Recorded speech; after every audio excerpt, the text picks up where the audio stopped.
Good morning, everyone, and welcome to CR International School Online Study System. How are you, dear student? I hope you all are fine and you are doing your study. We have started our chapter about natural vegetation, and we have discussed about 2 or 3 lecture in it. So, what we have discussed till now, let us recall once again. Very first day we discussed about the introduction of this chapter, what we are going to study in this chapter. Later we discussed about the types of the natural vegetations, ecosystem we have discussed. Biome, what is biome we have discussed. What are the uses of the forest that we have discussed. Factors that affect the natural vegetation of an area that we have discussed. So these points we have discussed, and today we'll talk about the first kind of the vegetation that found in India. Yesterday we classified the vegetation into the 5 categories. Under the categories we have got very first evergreen forest. So under that categories we have found that evergreen forest. So today we'll discuss about evergreen forest in detail. हम evergreen forest के बारे में detail में study करेंगे. For better understanding you need to take your book and read book with this video. आप अगर better अच्छे तरीके से समझना चाहते हैं, so you are requested to open your book and read the book with the video so that you will understand it very well. So let us start with our topic, that is evergreen forest. We have classified the very first kind of the vegetation found in India as per the region, that is evergreen forest. And the name of these forests are tropical evergreen forests. First thing we need to understand why these are called tropical evergreen forests. Let us separate these two words, tropical and evergreen. See, tropical, it is the region that is lie between the equator and the tropic of Cancer, from north and south. Both area we can understand. Let us understand it with the diagram. That is, suppose this is our earth, ये हमारा अर्थ है, and this is equator. This is your equator, right?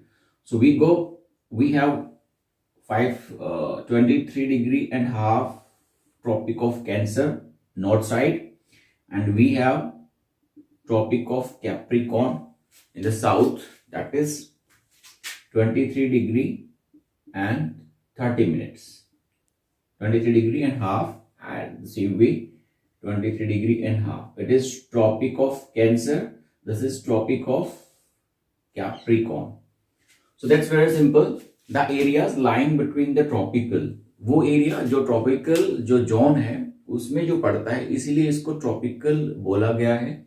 And इस area के अंदर जो vegetation होती है इसलिए उसको ट्रॉपिकल से हम लोग बार बार वर्ड यूज कर रहे हैं. Tropical evergreen, tropical deciduous, tropical thorny bushes. So जो फॉरेस्ट हमारे पास ट्रॉपिकल रीजन के अंदर पड़ता है इसीलिए इनको ट्रॉपिकल फॉरेस्ट बोला गया है. और ट्रॉपिकल फॉरेस्ट को फिर हमने क्लासिफाई किया है एवरग्रीन के लिए, डिसीडियस के लिए, या फिर थ्रोनी बुशेस के लिए. So now let us take another word, that is evergreen. So the forest area lying into the tropical region, ये हमारे पास ट्रॉपिकल रीजन हो गया जहां पर फॉरेस्ट हमारे पास पड़ता है, तो इसको हम लोग ट्रॉपिकल रीजन बोलते हैं हमारे पास. और इसीलिए इनको ट्रॉपिकल फॉरेस्ट बोला जाता है. एवरग्रीन क्यों बोले? Because these forest looks green every time. मतलब एक टाइम होता है कि जो पेड़ होते हैं अपने जो लीव्स होते हैं उनको शेड करते हैं, जिसकी वजह से वो एरिया ग्रीन हमें दिखाई नहीं देता है. बट यहाँ पर देखिए सिंपल सी बात है, these are the forest found into the heavy rainfall. ये वो फॉरेस्ट है जो हैवी रेनफॉल के अंदर पाया जाता है, and it looks green every time. और हमेशा इन 24 मंथ्स, अगर हम पूरे साल की बात करें, 12 मंथ्स की अगर हम बात करें, so it looks ever green. ये हमेशा ग्रीन नजर आता है, इसलिए इसको एवरग्रीन बोला जाता है. हमेशा इनको ग्रीन नजर आएगा, इसलिए इनको हम एवरग्रीन बोल देते हैं. इसको हिंदी में हम लोग सदाबहार वन बोलते हैं. सो इट्स वेरी सिंपल कि tropical evergreen. So I hope you understand tropical क्या है और एवरग्रीन क्यों बोला जाता है. Because these looks green every time, that was is called the evergreen. चलिए अभी हम बात करते हैं इसमें. So characteristics of the evergreen forest. देखिए मैंने I have tried to make it as simple as possible. आपको मैंने हेडिंग बना के दी है, आपको ये हेडिंग्स में ही इन सारे वेजिटेशंस को लर्न करना है, that we are talking about evergreen forest. तो लगभग मैं ट्राई करूंगा इसी तरह की आपकी हेडिंग्स बनाकर आपको दी जाए ताकि आपको अंडरस्टैंड होने में ईजी हो। इसमें प्रॉब्लम नहीं आएगी आपको, just you need to understand the heading. देखिए मैंने आपको पहले भी बताया है बेटा, अगर आपको कोई भी चीज लर्न करनी है, if you want to learn anything you need to make heading of it. आप उसका हेडिंग बनाइए, पॉइंट्स बनाइए, and there must be a key point also in it. आपका उसमें गौर से अगर थोड़ा सा अगर हम उसको ध्यान से पढ़ेंगे, so you will find one key point that you need to remember. आपका एक की पॉइंट होता है जिसको हमें रिमेंबर करना है, so that we can make our questions, so that we can explain our questions. So I have taken some key points in it and then we can explain it very easily, और फिर हम उनको बड़े easily explain कर सकते हैं। You can prepare your own notes as well। अगर आप अपने notes खुद बना सकते हैं तो that is better, उससे अच्छा कुछ भी नहीं है, because it is your own understanding। ये चीज आपको understand करनी है तो आप अपने लेवल पे पूरी ट्राई कीजिएगा। If it is not possible to make notes, so as I have told you, open your book and read it with this video। उस वीडियो के साथ आप लोग क्या करें, इसको रीड कीजिएगा। So very first is the characteristics, that is rainfall। तो पहला हमारे पास characteristics हमने लिया है rainfall का। As we have discussed, evergreen हमेशा green नजर आते हैं, so it required it found in the area where heavy rainfall, जहां पर बहुत ज्यादा बारिश होती है वहां पर ये फॉरेस्ट हमारे पास पाए जाते हैं। सेकेंड वन इज, अगर हम इनको मेजर कर दें, the rainfall more than 200 centimetre, where the rainfall is more than 200 centimetre. Remember, more than 200 centimetre जो रेन होती है वहां पर हम बात करेंगे तो वहां पे हमें एवरग्रीन फॉरेस्ट नजर आते हैं, एवरग्रीन फॉरेस्ट हमें मिलेंगे।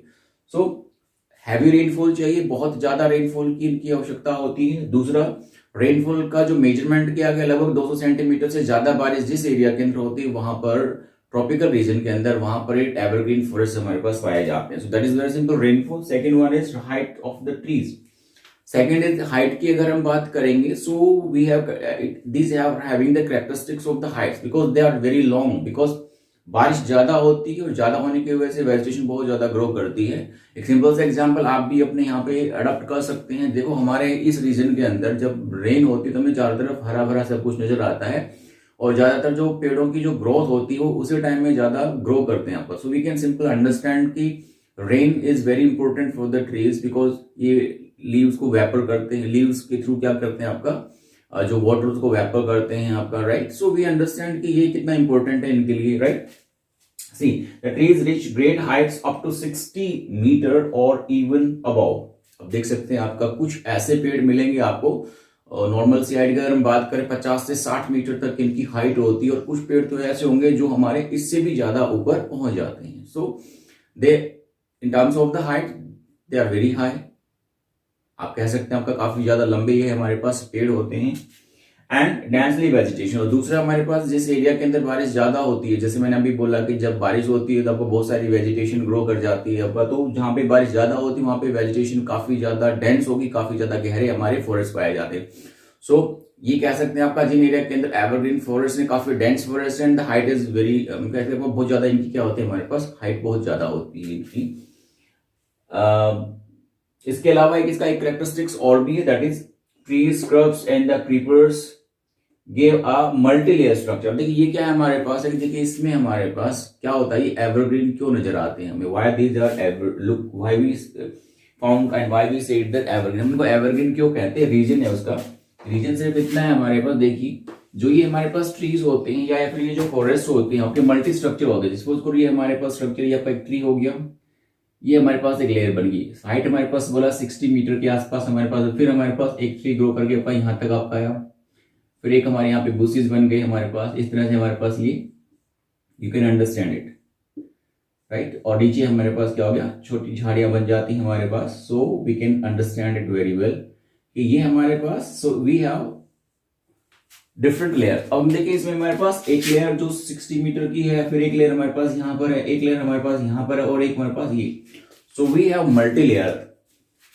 पेड़ यहाँ पे ज्यादा ग्रो करते बिकॉज ऑफ द रेन, तो वहां पे लेयर बन जाती है। इसकी वजह से they don't have definite time, इनका कोई पर्टिकुलर टाइम नहीं होता है अपने लीव को शेड करने का। So leave shedding times, no definite time for the trees to shed their leaves. As I have told you कि मल्टी लेयर होने की वजह से they shed their leaves, but it is not defined, कि defined नहीं है कब ये अपने पत्ते गिराते हैं। सो वी कैन नॉट से कि दे शेड देयर लीव्स। पता नहीं लगता है इसमें, मल्टी स्ट्रक्चर होने की वजह से, मल्टी लेयर होने की वजह से हमें ये पता नहीं लगता है ये जो वेजिटेशन होती है ये कब अपने लीव को क्या करती है, शेड करती है।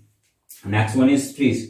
अब हम बात करते हैं इसमें कौन कौन से ट्री पाए जाते हैं। अगर ट्रीज की अगर हम बात करें तो इस फॉरेस्ट में जो हमारे पास इबोनी है, इबोनी पाया जाता है, महोगनी है, रोजवुड है, महोगनी के साथ साथ रोजवुड है, रोजवुड के साथ रबड़, क्योंकि रबड़ आप सबको पता है आपका जहाँ पे बारिश ज्यादा होती है, रेन ज्यादा होती है, उसी एरिया के अंदर उगाया जा सकता है आपका। एंड द चिंचोना, ये हमारे पास चिंचोना कह लीजिए आप इसको, चिंचोना जो पेड़ है ये हमारे पास क्या है उगाया जाता है, या फिर ये हमारे पास वेजिटेशन हमारे पास क्या पाई जाती है। So the area simple ebony है, महोगनी है, रोजवुड है, ठीक है, रबड़ है, या फिर चिंचोना जो हमारे पास वेजिटेशन है, ये इस तरह के जो फॉरेस्ट है उनका एग्जाम्पल है। देन एनिमल्स की अगर हम बात करें तो वेराइटी ऑफ एनिमल, देखिए सिंपल सी बात है, dense forest is the habitats of the variety of the wild life. बहुत सारे आपके वाइल्ड लाइफ यहाँ पे क्या करते हैं आपको मिलेंगे, क्योंकि सिंपल सी बात है आपका जब डेंस फॉरेस्ट होगा तो वहां पे जो जानवर होंगे, वाइल्ड एनिमल्स होंगे, उनको छुपने के लिए जगह मिल जाएगी। So it supports variety of wild life also.